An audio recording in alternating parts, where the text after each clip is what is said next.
work area nila. Ito rin ganun, work area nila. Walang mga nakatago na ganito. Kaya dapat gawa ng shelf. So, makalim na rin sa layer.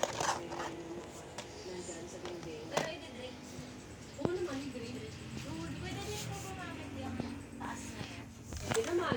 Tanggalin na tong box. Correct. Oo, pwede. Para additional space. Actually, dyan sa mga taas, pwede maglagay eh. Dyan sa mga taas, pwede maglagay. Dito, lalo dito, wala naman. Pero hindi po delikado. Hindi naman.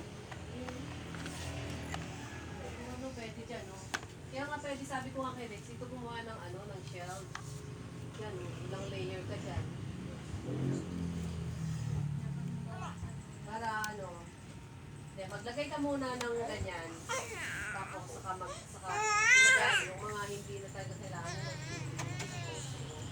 Kailangan maglagay muna, matanggal muna yan, malagyan ng. Dito kahit sabihin mo isang layer lang dito eh. Ganyan. Na mahaba po. Yan, ulit yan. Para ito, malibre. Para pag karaming tao pwedeng kumain, si Kuya Hitch yung mga gawa dito yung kanyang work area.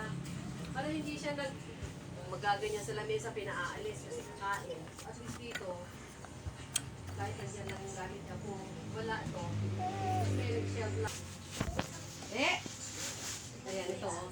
Ito, bawas na lang dito. Paano po itatali?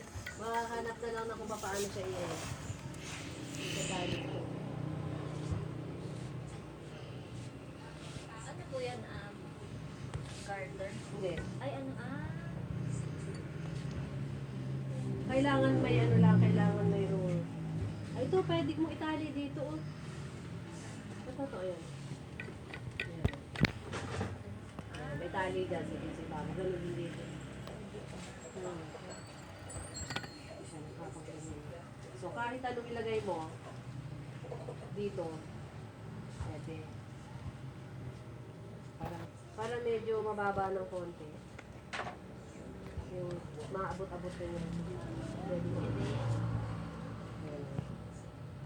Ito mo, dito siya tingin.